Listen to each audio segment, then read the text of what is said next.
ఎప్పుడు కూడా కాలంలో ప్రతి ఒక్కరు ఒక టైం ఉంటుంది. విజయబాబు గారు మీరు నేను దాదాపు 38-40 సంవత్సరాల రాజకీయాలు చూస్తున్నాం, జాతీయ రాజకీయాల్లో చూసాము. ఇటువంటి వాళ్ళు చాలా మంది వస్తుంటారు పోతుంటారు. వీళ్ళంతా సీజన్ పొలిటీషియన్స్.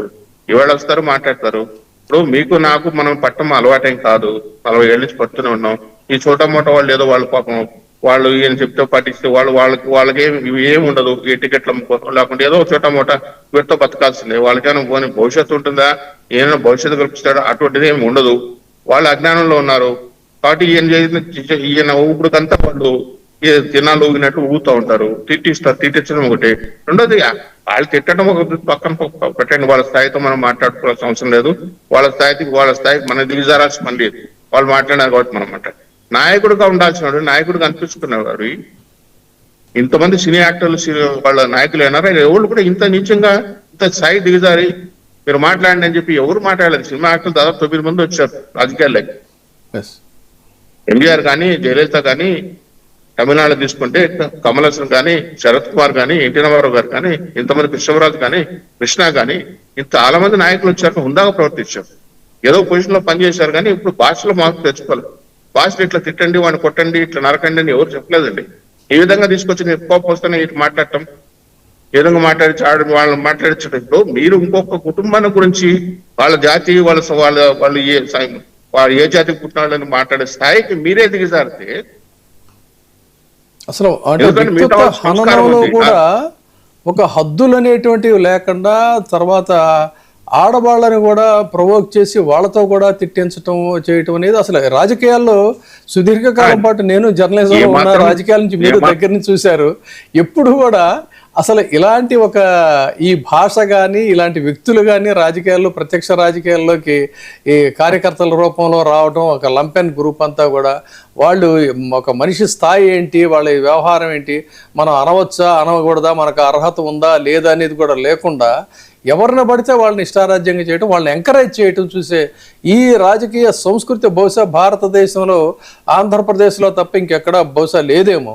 మరి దీన్ని ఎలా మీరు ఫేస్ చేస్తారు? ముఖ్యంగా ఏంటంటే కమ్యూనిటీలో ఉన్న ముందుకొచ్చే ప్రతి నాయకుడిని కూడా వ్యక్తిత్వ హననం చేసేస్తున్నారు కదా. ఎలా మీరు యునైట్ అవుతారు మళ్ళీ తిరిగి? ఇప్పుడు యునైట్ కావాల్సిన ఈయన అందరిని యునైట్ చేశాడు అంతేనంటారా? ఈయన మహానుభావుడు ఈయన అందరిని యునైట్ చేశాడు. మేము సపరేట్ గా ఎందుకంటే ఇది అన్యూనిఫైడ్ కమ్యూనిటీ. పెద్దగా సైజ్ పెద్దగా ఉన్నా. మొన్న ఒక్కసారి 2024 ఎలక్షన్స్ లో ఒక్కసారి మొదటిసారి ఒక తాటిపైకి వచ్చారు.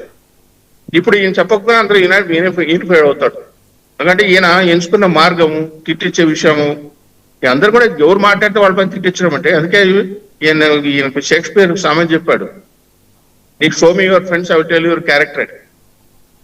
అంటే నువ్వు పక్కన సైనికులందరూ చూపించి ఒకసారి నువ్వు ఎటువంటి వాడు తెలిసిపోతుంది. మీరు నేను మాట్లాడక్కర్లా. ఈయన ఎంత తిట్టిస్తే అంత మంచిది, ఈయనంత ట్రోల్ చేస్తే అంత మంచిది. ఎందుకంటే ఈయన ట్రోల్ చేసేటని ఈయనకి అప్లై అవుతాయి. ఈయన జాతి గురించి మాట్లాడితే అది ఈయనకి అప్లై అవుతాయి. మతం గురించి మాట్లాడితే అది ఈయనకి అప్లై అవుతాయి. కరప్షన్ గురించి మాట్లాడితే ఈయనకు అప్లై అవుతాయి. ఇప్పుడు ఈయన మాట్లాడి మనం మాట్లాడుతున్నామండి. కొత్తగా నేనేం మాట్లాడటం లేదు.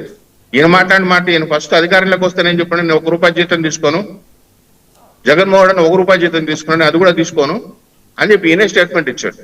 ఈయన ఎవరు ఇమ్మన్నారు? ఎవరు ఇమ్మనిలే. కొద్ది రోజుల పోయిన తర్వాత ఏమన్నాడు?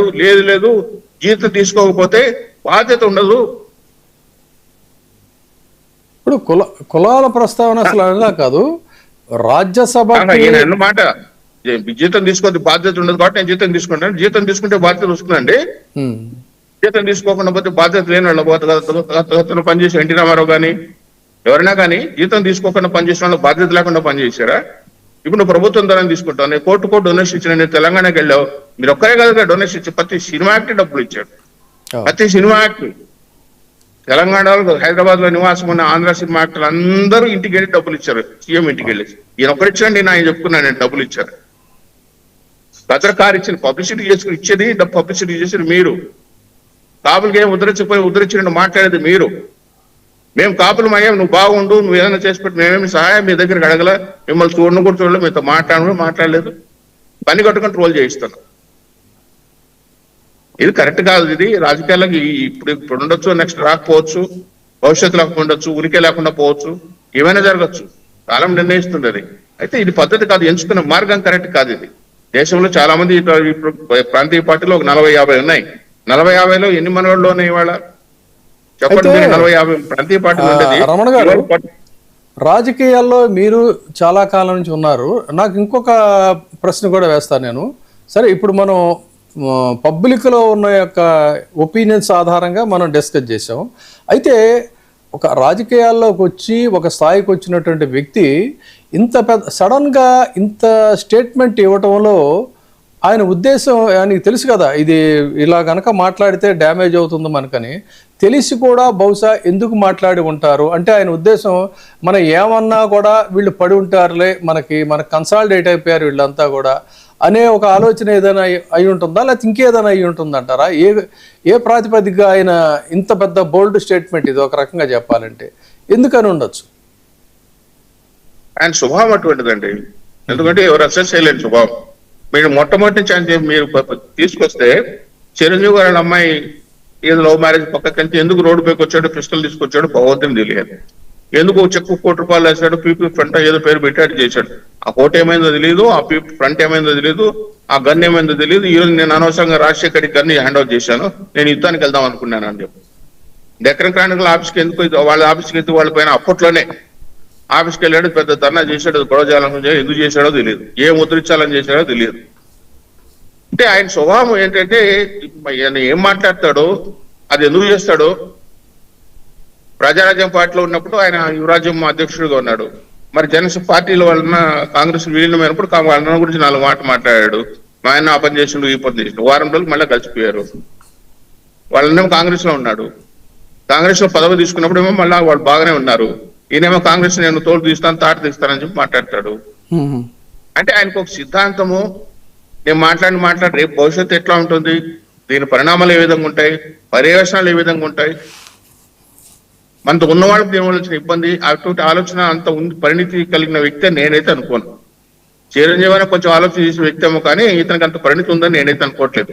ఏదో మాట్లాడేస్తాడు, ఆయన పైన మళ్ళీ మాట్లాడితే తట్టుకోలేడు, జీర్ణించుకోలేడు. రాజకీయాల్లో ఉన్న తర్వాత మనం ఒక స్టేట్మెంట్ ఇచ్చిన తిరిగి అవతల సైడ్ నుంచి కూడా స్టేట్మెంట్ వస్తుందండి.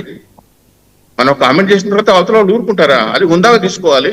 దాన్ని మీ దగ్గర దానికి సంబంధించిన అనుభవజ్ఞులు, మాట్లాడగలిగే వాళ్ళు, ఎదుర్కోగలిగిన వాళ్ళు మీ దగ్గర పెట్టుకోవాలి. ఆ విధంగా చేయాలి. కానీ వాళ్ళు మాట్లాడారు, వాళ్ళను ఉతికి వారేసేయండి,